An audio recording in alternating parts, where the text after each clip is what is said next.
Hello, dear friends. My name is Mr. Jones, and I am 65 years old. I've spent most of my life teaching English, and today, I want to share with you some of the easiest and quickest ways to learn this beautiful language. But before we start, there's something I must tell you. It's a story that surprised me, touched my heart, and reminded me why I love teaching.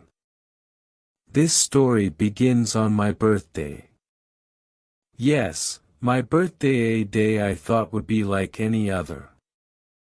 But that morning, as I sipped my coffee and looked out the window, something special happened. I received a letter. Not an ordinary letter, mind you. No, this letter was from someone I hadn't heard from in years. The mysterious letter. I opened the envelope with a curious smile, thinking it was from an old friend or a family member. But as I began reading, I quickly realized this letter was not what I expected. The letter was from a successful CEO, someone managing a large company in an English-speaking country. I remember feeling confused. Why would a CEO write to me, a simple language teacher? The letter started with words of deep gratitude. It spoke of challenges, fear, and eventually, triumph. And then, suddenly, it hit me. This wasn't just any CEO. This was one of my former students. I paused, my heart beating faster. Memories flooded back, memories of a young, nervous student sitting quietly at the back of my classroom, avoiding eye contact and barely speaking a word. Flashback to the past. I remember it clearly now. Years ago, this student, let's call him Sam, walked into my classroom looking defeated. Sam was terrified of speaking English. He'd stumble over words, his face would turn red, and he'd look down at his feet, hoping no one would notice. It was painful to watch because I could see he was smart, full of ideas and potential. But fear held him back. One day after class, I noticed Sam sitting alone. I walked over to him and asked, "Sam, why are you so afraid of speaking English?" He hesitated, then said softly, "I'm afraid people will laugh at my mistakes." I nodded, understanding his fear. I had seen it many times before. But I knew I had to help him overcome it. The secret technique. I began teaching Sam some simple yet powerful technique. We started with mirror conversations. Every night, I told him, stand in front of a mirror and talk to yourself in English. Pretend you're speaking to a friend, or even to me. It sounded strange, but I assured him it would help. Speaking to his own reflection allowed him to practice without fear of judgment. He could make mistakes, correct himself, and build confidence little by little. Next, I introduced role-playing. I asked Sam to imagine different situations: ordering food at a restaurant, asking for directions, or even having a job interview. We practiced these scenarios in class, and I encouraged him to use them outside, with real people whenever he could. At first, he was reluctant, but over time, he became braver. I could see the fear in his eyes slowly fading. The transformation. The changes didn't happen overnight. But little by little, Sam grew more confident. His voice grew stronger, his sentences became clearer, and he started to smile when he spoke English. He even began helping other students who were struggling. I watched with pride as Sam transformed from a shy, anxious learner into a confident, capable speaker. And then, one day, Sam graduated and left my classroom. I was happy for him, of course, but also a little sad. I had no idea what the future held for him. Back to the letter. Now, here I was, years later, reading this letter from Sam, who had become a CEO. I could hardly believe it. As I read on, I learned that he now managed a large team of English-speaking employees. He wrote about how he'd felt afraid, just as he had in my classroom, but how he'd used the same techniques I'd taught him to succeed in his career. In his letter, Sam thanked me again and again. He wrote, "Mr. Jones, your lessons changed my life. You didn't just teach me English, you taught me how to believe in myself. A message for you." I sat there for a long time, holding that letter. My heart felt full, and I was overwhelmed with gratitude. And now, I want to share this story with you because I believe you, too, can overcome any challenge. Learning English may seem hard, but remember, it's not just about the words and grammar. It's about finding the courage to speak, to try, and to make mistakes along the way. So, my dear students, if Sam could go from a shy, fearful learner to a successful CEO, then you, too, can achieve anything. Let's get started, and let me show you the same techniques that helped Sam find his voice. My secrets to learning English quickly. Why learning English feels difficult. Now that you know a little about me and my journey, let's talk about the journey you're on, the journey to learning English. I know it can feel hard, even impossible at times. Maybe you feel nervous about making mistakes, or maybe you think you'll never remember all those new words and rules. I understand, believe me. I've seen hundreds of students struggle with these same problems. But here's what I've learned: with the right methods, anyone can learn English quickly and easily. So today, I'm going to share my secrets with you. These are the techniques I taught Sam, the same techniques that changed his life. And I believe they can change yours, too. Let's go step by step through the main challenges and how to overcome them with some of my special, miraculous methods. 1. Challenge: fear of speaking. One of the biggest challenges for English learners is the fear of speaking. I know many of you feel this way, scared that people will laugh at your mistakes or that you'll forget the words you need. But remember, Sam once felt the same way. Let me show you the method I taught him. Technique: mirror conversations. Every night, I encouraged Sam to stand in front of a mirror and pretend he was speaking to a friend. You might be wondering, why a mirror? Here's the secret: the mirror helps you face your own reflection, creating a safe space where you can practice without fear. When you speak to your own reflection, you don't feel judged, so you can experiment and make mistakes without worry. Imagine you are introducing yourself, talking about your day, or even practicing ordering coffee at a cafe. Example: Hi, my name is. Today, I went to work and learned something new. I had lunch with a friend. Tomorrow, I plan to. This technique helped Sam gain confidence because he could see himself speaking, improving little by little every day.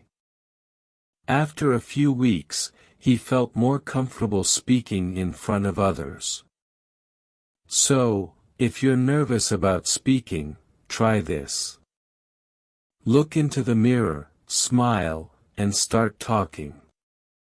You'll be surprised by how much it helps. 2. Challenge, forgetting new words. Another common problem is remembering vocabulary. Many students tell me, Mr. Jones, I just can't remember all these words. And yes, memorizing vocabulary can be challenging, especially if you're just repeating lists of words. But I have a much better way. Technique, contextual storytelling.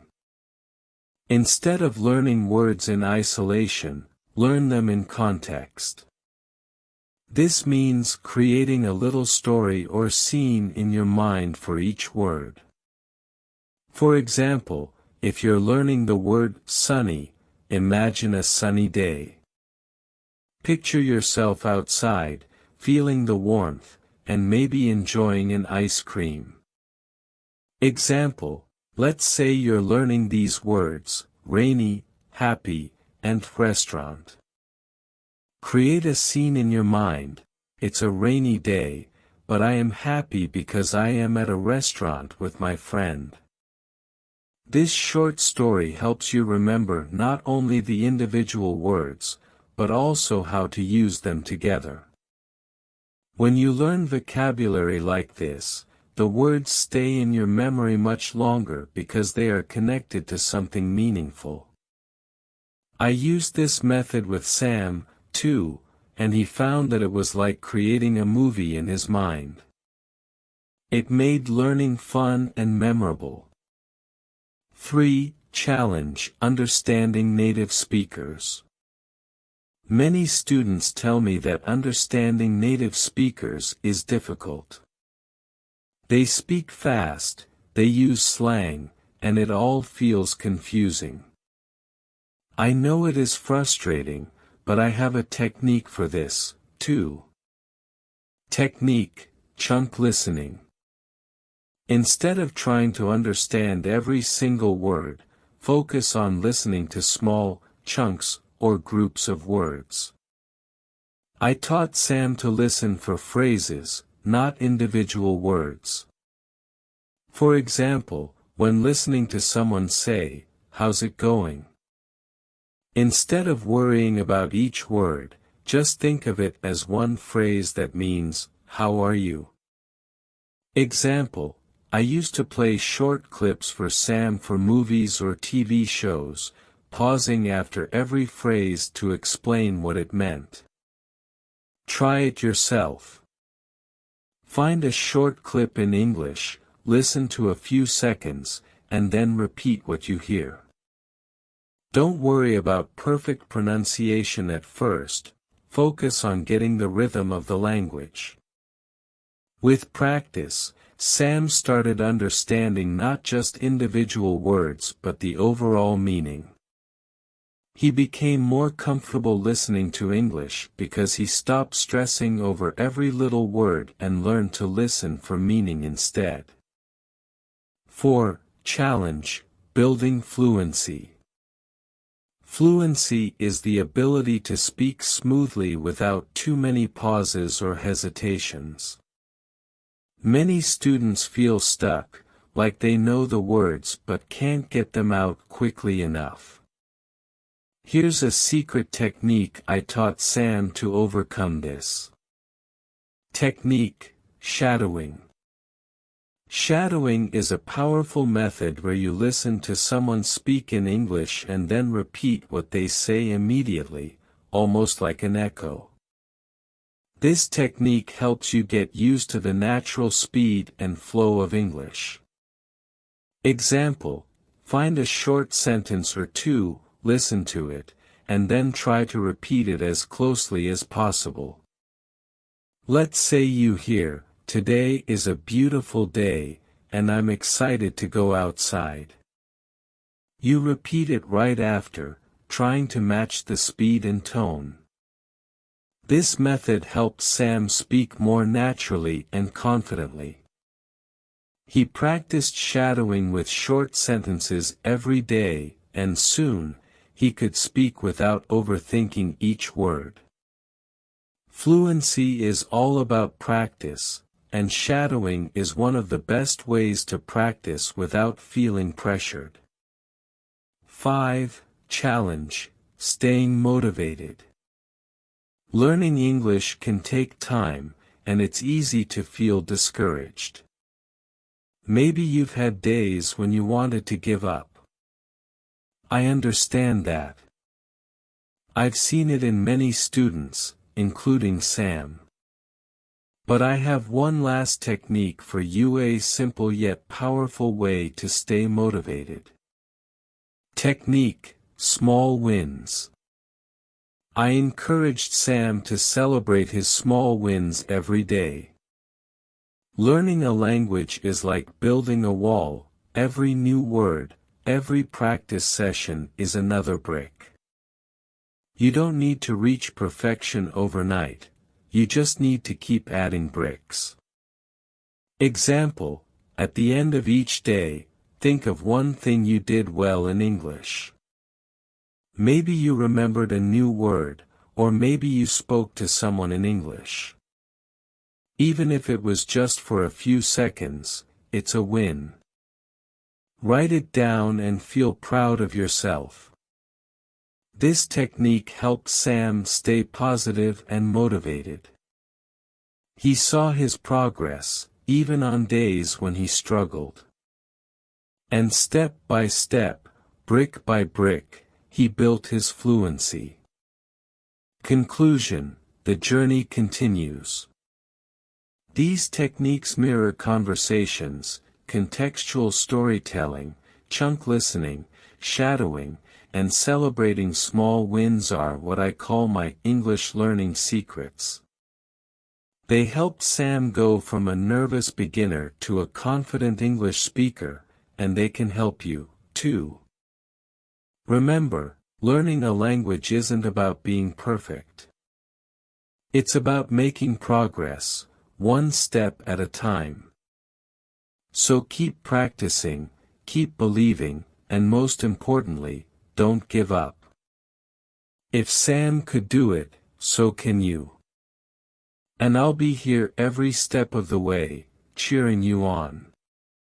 Thank you for letting me be a part of your journey. Now, let's get started with your first step to fluency. Real stories from my students overcoming challenges and finding success. Let me tell you about some of my past students who, just like you, started out feeling nervous, discouraged, and sometimes even hopeless about learning English. They all faced different challenges, but by using some of the same methods I am sharing with you today, each one found a way to succeed. I hope their stories will inspire you and show you that progress is truly possible. Story 1: Sarah breaking free from the fear of speaking. Sarah was one of the shyest students I ever taught. She barely spoke in class and avoided any activity where she might have to talk in English. One day, I asked her to stay after class. And she told me her biggest fear: she was terrified of making mistakes and thought others would laugh at her. To help her, I introduced my mirror conversations technique, where she could practice speaking alone, without anyone watching. I encouraged her to look into her own eyes and pretend she was introducing herself or talking about her day. At first, it felt strange, but over time, she grew more comfortable seeing herself speak.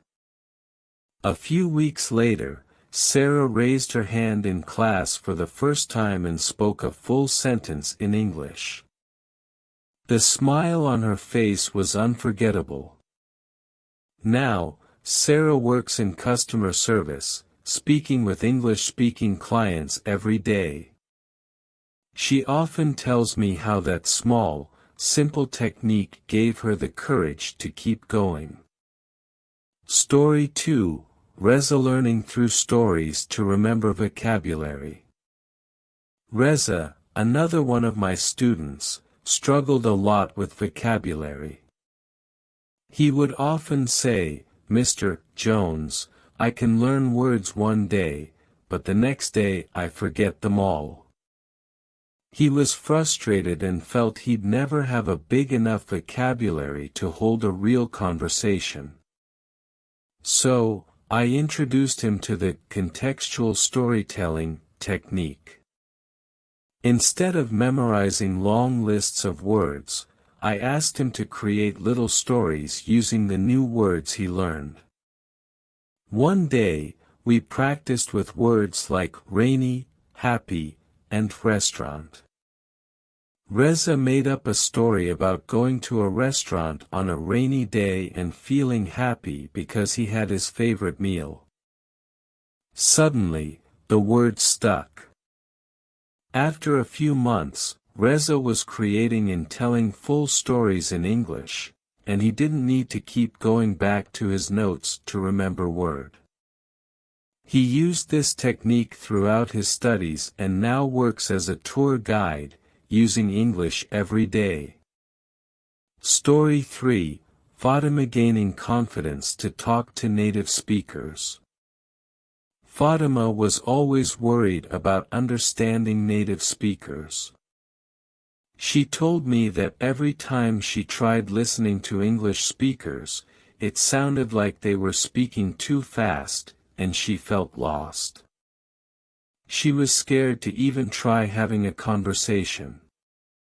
I suggested that she use the chunk listening method. We started with short clips from TV shows and broke them down, focusing on small groups of words or chunks instead of individual words. Little by little, Fatima learned to listen for meaning, rather than stressing over each word. After a few months, she told me something amazing. She had her first conversation with an English-speaking friend. Fatima said she was still nervous, but because she was listening in chunks, she understood most of the conversation. Today, she's studying abroad and speaks English daily with confidence. She said learning to focus on chunks gave her the power to understand English speakers without feeling overwhelmed. Story 4, Ahmed building fluency with shadowing. Ahmed was a bright student but often hesitated when he spoke. His sentences came out slowly because he was worried about getting each word right. He told me he wanted to speak English like a native but felt stuck. I introduced Ahmed to shadowing, where he would listen to short English sentences and repeat them, matching the speed and intonation of the speaker. At first, it was tough, but Ahmed was determined. He practiced every day, mimicking the rhythm and tone of the sentences. Gradually, his speaking became smoother, and he gained confidence. Ahmed now works at an international company, and his colleagues often compliment him on his fluent English. He once told me, "Mr. Jones, shadowing changed everything. It helped me speak naturally, without overthinking." His success was proof that with the right practice, anyone can sound fluent. Story 5, Layla finding small wins to stay motivated. Layla's biggest challenge was motivation. She was eager to learn but felt discouraged by how slowly she was progressing. She said, "Mr. Jones, I feel like I'll never be able to speak English well enough." To help her stay motivated, I introduced the concept of small wins. I encouraged her to celebrate even her smallest achievements, like remembering a new word or successfully asking for directions in English. I told her to write down these wins in a journal each day. A few months later, Layla showed me her journal, filled with dozens of small wins. She said, "I didn't realize how much I was improving until I saw it all written down." Layla went on to travel to several English-speaking countries and could communicate confidently wherever she went. For her, those small wins kept her moving forward and reminded her that every bit of progress mattered. Conclusion: if they can do it, so can you. Each of these students had their unique challenges, but with the right techniques and a lot of persistence, they found their way. They didn't become fluent overnight, but step by step, they built their skills and gained confidence.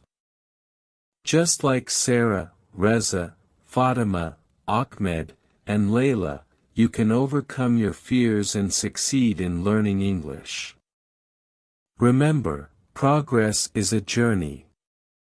And every small step brings you closer to fluency.